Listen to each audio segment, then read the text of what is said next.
এক দফার প্রকৃত ঘোষক হলেন বাংলাদেশের জনগণ। আমরা পারিনি সেই পুরনো সংবিধানকে বাতিল করে একটি নতুন সংবিধান তৈরি করতে। এই শহীদ মিনারে সমাবেত হয়েছিলাম আপনাদের সহ। বাংলাদেশের মানুষ, এই ঢাকা শহরের মানুষ নেমে এসেছিল এই শহীদ মিনারে। এই শহীদ মিনার থেকে আমরা ঘোষণা করেছিলাম ফ্যাসিবাদী ব্যবস্থা বিলোপের সেই ঐতিহাসিক এক দফা। এই ঐতিহাসিক এক দফা কোনো ব্যক্তির পক্ষ থেকে নয়, কোনো দলের পক্ষ থেকে নয়, কোনো সংগঠনের পক্ষ থেকে ঘোষণা করা হয় নাই। সেই দিন এক দফা ঘোষণা করা হয়েছিল বাংলাদেশের জনগণের পক্ষ থেকে, বাংলাদেশের অভ্যুত্থানকারী ছাত্র জনতার পক্ষ থেকে।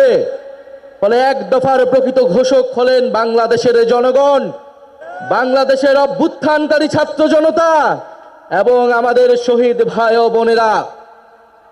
আমাদের এই এক দফা ঘোষণার একটা ঐতিহাসিক প্রেক্ষাপট ছিল।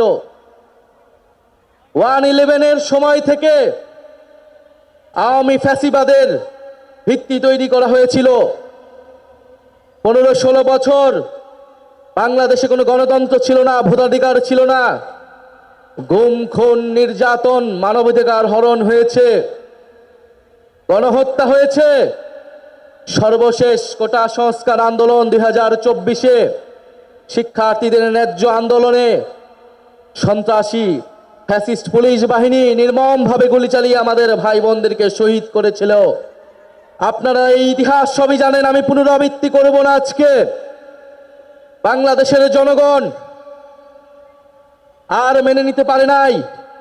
বাংলাদেশের ছাত্ররা 9 দফা ঘোষণা করেছিল, কিন্তু আমরা দেখেছি এই 9 দফা এই ফ্যাসিস্ট সরকারের পক্ষে বাস্তবায়ন করা সম্ভব নয়, কারণ এই ফ্যাসিস্ট সরকারই খুনের দায়ে দায়ী ছিল। ফলে বাংলাদেশের জনগণ নিজে দায়িত্ব নিয়ে নিয়েছিল। দায়িত্ব নিয়ে তারা এক দফা ঘোষণা করেছিল ফ্যাসিবাদী ব্যবস্থার বিলোপ এবং নতুন রাজনৈতিক বন্দোবস্ত। আমরা দায়িত্ব এবং দরদের রাজনীতির ঘোষণা দিয়েছিলাম। আমরা সাম্য, মানবিক মর্যাদা এবং সামাজিক সুবিচারের ঘোষণা দিয়েছিলাম।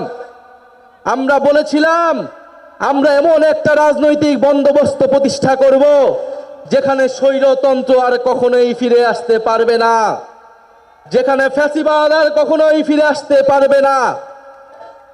আমরা জুলাই পদযাত্রায় দেশের বিভিন্ন জায়গায় বলেছি ফ্যাসিবাদী সরকারের পতন হয়েছে, বন্দোবস্তের বিলোপ আমরা ঘটাতে পারিনি।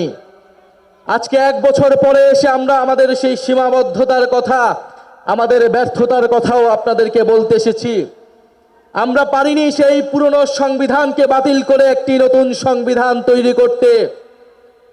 আমরা পারিনি যে ফ্যাসিবাদী বন্দোবস্তের যে ক্ষমতার স্তম্ভ ছিল, যেই লুটেরা অর্থনীতি ছিল, সেই অর্থনীতিকে ভেঙে দিতে।